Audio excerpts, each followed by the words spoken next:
Omwezi 15 omwezi tuli mu gwa 12 nkwaniriza nnyo ku mawulire agataliiko mutuntu nze Simaya Nakato okuga kusomera wabula nga sinagakuwa nkujjukiza nti tuli mu biseera bya kulonda era obadde okimanyi nti buvunaanyizibwa bwo okukuuma emirembe munnayuganda munnange tukuume emirembe tusobole okuyita mu kulonda kuno nga ffenna tuli balamu ebikolwa ebituusa ku bannaffe obulabe tubyewalire ddala obubaka buno bukutiisibwako Bukedde TV1 wamu ne Netherlands Institute of Multi-Party Democracy.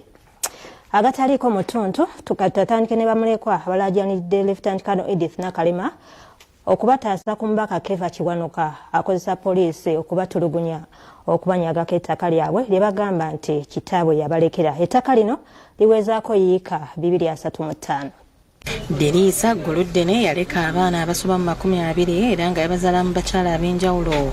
Ngono yafa mu mwaka gwa 2006 n'alekeddamu omwali abaana be n'ebyobugagga nga mu bbanga lya wiiki 2 zokka nga Guluddene amaze okufa. Dr. Kefa Kiwanuka nga yembaka w'ekitundu kino mu palamenti avaayo n'ategeeza nga bwe yagula ekimu ku bitundu ku ttaka ly'omugenzi kyokka ng'endagaano ze yalaga bamulekwa bagitankana ne bamuwakanya. Tugezezaako ensonga zino tuzitambulize mu mateeka tuleme kumenya mateeka naye birabika bigenda kutusukkako kyapa tukirina ebiwandiiko byaffe byonna weebiri.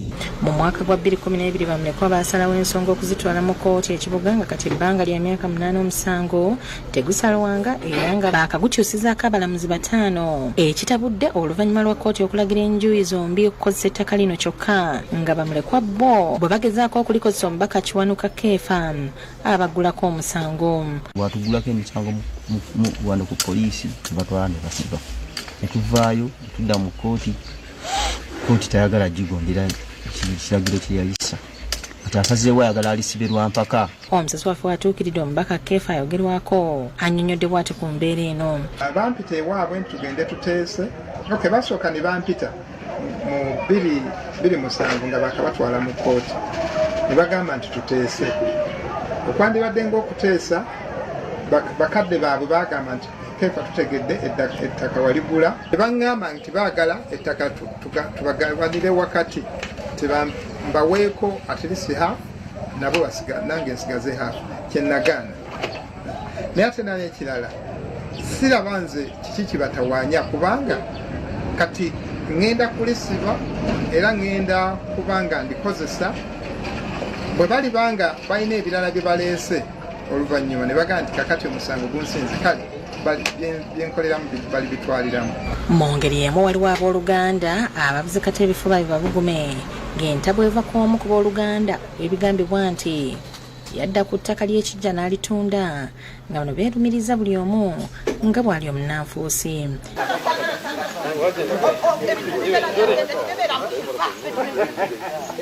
Netegereza zensonzaamu 5 sirumu.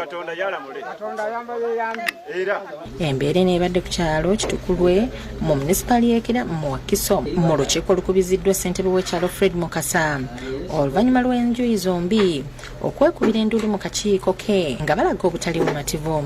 Naye omu ku bo yayogerwako nti yasobola okuganyulwa kubanga ye yatunda banne nga tebaliwo era tebanga banakweza omusimbi ze bajja mu kutunza okwo. Olukiiko luno lutuuziddwa akati mu kkubo ku ttaka ly'ekijja erikaayanirwa erya AKM nga kigambibwa nti omu ku booluganda George William Luwalira bwe yali atunda omugabo gwe ogwamuweebwa ate yaddira ekijja n'akitundiramu nga kye kibaleetedde okutabuka. Naye ennyumba teyakola ki teyaliiwo ne tukaba tukoze tutya katutunde ekyo ekitundu ekisigaddewo tusobole okufuna ekitundu ekirala kisobola sengako taata tumukole ki tumuleke kubanga alabika amazeewo wonna. Luwalira mu kwewozaako yeegaanye okutunda ettaka lino. Embuga ey'ekijja esigalewo n'omuti ogwo gwa byabuwangwa gusigalewo omuti ogwo n'ekijja mbiwe ekyapa ekitongole nga tekiri mu mannya ga Luwalira nga Luwalira bwe babanga tebakkiriziganya n'ekyo tugende mu kkooti ekyetagisa tuyite abaagula bonna babeewo tulabe engeri gye tukkaanyaamu kubanga baagula bamanyi nti mwami Luwalira yenna nnyini. Iriza nti tukwongereyoko obudde bwa wiiki 2 wabeera okwogerezeganya nga tetunnalowooza kyakuzzaako. Kizawire ne Marvin Museebe bakusakidde eggulire lino ku Bukedde TV. Baba ekitongole ekivunaanyizibwa ku ddagala mu ggwanga ekya National Drug Authority beezoobye n'abatunda eddagala nga tebalina bisaanyizo saako abo abatunda eddagala lya gavumenti. Wabaddewo okuwanyisiganya ebisongovu wakati w'abantu abatunda eddagala nga tebalina bisaanyizo n'abo abatunda erya gavumenti. Ab'ekitongole ekirondoola omutindo gw'eddagala mu ggwanga ekya NDA badde bongera ebikwekweto mu bitundu by'obuvanjuba. Kikuliddwa amakulu y'ebikwekweto mu NDA Samuel Kyomukama nga kiyindidde mu disitulikiti 18. Bakira abantu bayimirira ku makubo okujja okulaba ogubadde, so nga n'abamu basiimye aba NDA okukwata abantu abadde babaguza eddagala lya gavumenti n'abatalina bumanyirivu ekibadde kiteeka obulamu bwabwe mu katyabaga. Omusawo atanaba kusoma naye atalina license ku mateeka alina okubeera nga alina okukwatibwa, talina okukola kiriniki. Kakubanga okola kiriniki olina okubeera na buli kimu, olina okutambulira mu mateeka. Naffe abalwadde tugende tugule nga tumanyi oli dokita mutuufu. Kyomukama mu lukungaana lw'abanamuwulire ategeeza nti bakutte eddagala eriweza obukadde 7.5. Lino balijje mu bulwaliro obuwera 311 obulambuddwa era nga mu kikwekweto kino abadde babalemesa okukola omulimu gwabwe nabo tebataliziddwa. Ali mu kufiira abantu wano mu musawo mufiri kwekate ekifo kiraba lisobola kubeera mu drug show. Is this how a new one is kept? Is this a sterile needle syringe set? Why are you keeping it? Please also note that taking medicines bought from unlicensed operators can expose you to health risks. Ajjukiza abantu akabi akali mu kugula eddagala mu kifo n'omuntu atalina bisaanyizo. Kyomukama era akubiriza abantu okwambala masiki okulaba nga balwanyisa ekirwadde kya COVID-19. Yeto mu makumbi akuli ebbendobendo ly'obuvanjuba agambye nti bagenda kukola okunoonyeza okulaba engeri eddagala lya gavumenti gye lituuka mu bulwaliro buno. Probably somebody out there is opening an illegal facility. It is incumbent on us to continue going to the fields on a routine basis to seek out those facilities that are stocking these medicines in an illegal manner and to ensure that Ugandans access safe and effective medicines. Membe Brian yakusekedde guno ku Lwabukedde TV. Ate waliwo abatuuze abatabuse lwa kiragiro kya kkooti ekibadde kiwa abapunta olukusa okwerula ettaka kwe bali. Ettaka eryogerwako lisangibwa mu ddwaniro mu disitulikiti ey'Ekibuga. Abatuuze bajeemedde ekiragiro kya kkooti bwe balemesezza ababadde bazze okupunta ettaka nga balina ekiragiro kya kkooti mu ggombola y'eddwaniro mu disitulikiti ey'Ekibuga. Wabula engeri gye bajjamu mu ngeri yaabwe ne babayeta amaanyi okulemesa ffe abakoze ki abatalina amaanyi. Abafamire nga bakulembeddwamu Namulondo Mmere ne Luliika Muhammed Katende nga bawerekeddwako poliisi ekulembeddwamu Twine Masiko David osiwe Bukomero ku DPC Ninsima Godfrey babadde bazze ku kyalo Kalungo okupunta ettaka lyabwe oluvannyuma lw'okufuna ebbaluwa ya kkooti ebakkiriza okulyerula. Era kkooti oda twagifuna kuva e Mubende tugireeta era naye LC3 twayina ye wano n'agamba nti mwina kweta kkooti oda yeyina okusalawo. Kati kkooti oda twagifunye tuze nayo ate bwe tuze nayo ate batutegeeza nti teyina kukola. Oka olina okutulaga didi plan yettaka lyogenda okukuba ekyo kimu. Ekirala kyakubiri olina otubulira nti gundi ne gundi bw'oyawula nabo ettaka ntutegeera nti olina okwawula noono nitutegeera nti wano wakati we wali ettaka lyo. Ettaka ly'abaami abo likolerwamu omwami gwe bayita Nkulanga atudde ku eka 4. Nkulanga bwe tutuuka ku gulawundi najjayo liizi ye nga yagatta liizi z'abantu abo bonna 5. Basoose mu lukiiko kyokka abatuuze ne bajeemera ekiragiro kya kkooti ne babalemesa okulipunta nga bawadde ensonga nti abadde bazze okwerula empenda tebawadde balirwana baabwe ebbaluwa ezibategeeza. Bwe bw'ompulira Ploti Namulondo gy'agenda okuopeninga boundary tugenda mukkiriza openinga boundary ye ng'ategeera Ploti ne tagenda kukwata ku Ploti ezizatalina ezitulina kukwata ku Ploti kugitwala.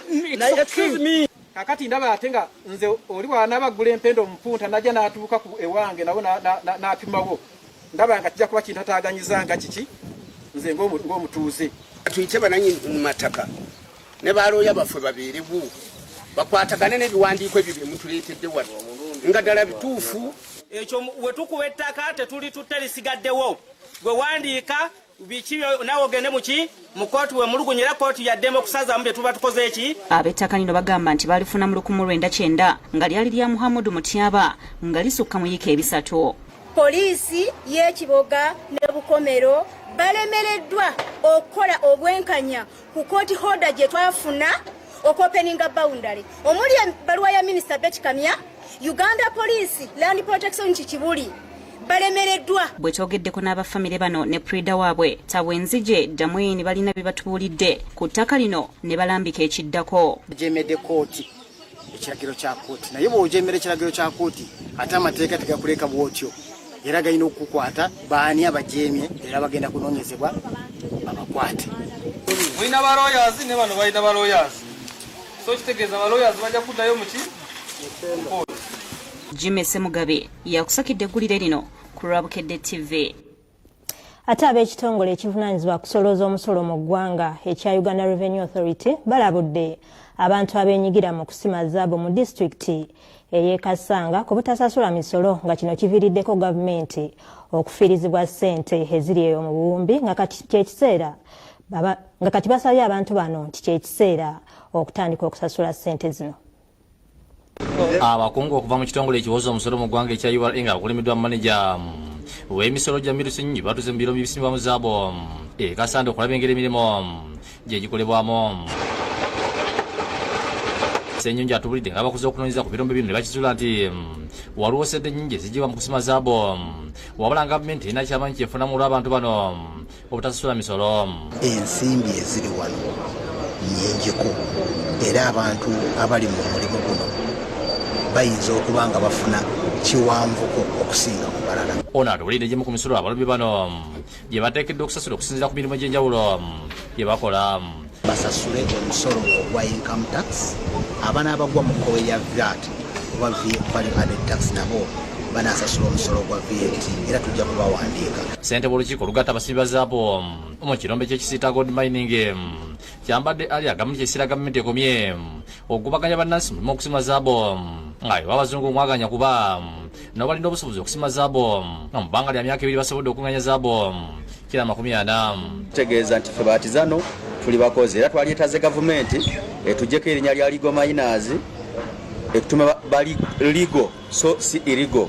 Bano bagamba nti balina obusobozi okusasula emisolo egibalagiddwa bulabe mulugunya kugimu ku misolo okuli VAT n'emirala gye bagamba nti tebateekeddwa kugisasula. Kuba ne ssente ffe tulina ntono ekitukozesa omusolo baguggyeko oli agenda ku exportinga oba enjozi. Ssente bwa disitulikiti Kasanda Haji Ziyadi Kalema alabudde gavumenti ky'okugobaganya bannansi mu birombe bino nga bigwali mu mwaka 2017 ekyaviirako abantu okufiirwa ensimbi zaabwe mpitirivu.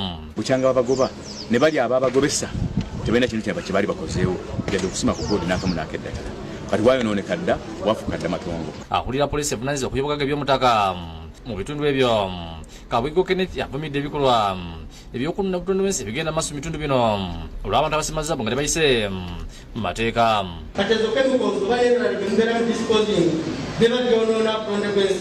Musa Kabogoza yakusakidde eggulire ku Lwabukedde TV. N'eggulire eryo kasooke tumulemu katono ate tukomewo n'amalala mangi.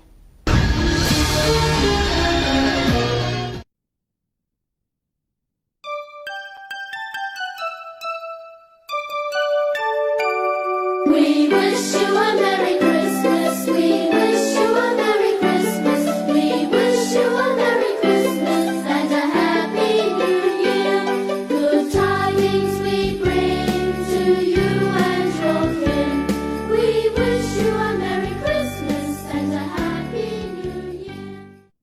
Ekiranga ekyenjawulo omukyala Rose Mazinga ow'ebunnamwaya Nfuufu Zone alanga muzzukulu we Kisaakye Claudia ow'emyaka 14 yazzeemu n'abula omulundi ogwokubiri. Omuwala ono mumpi mweru era nga tayogera bulungi alina n'obuzibu ku bwongo. Amulabyeko bambi mutwale ku poliisi ekuli okumpi oba okube ku simu zino wammanga noti 772 676 261 ne noti 7 noti 1 711 351.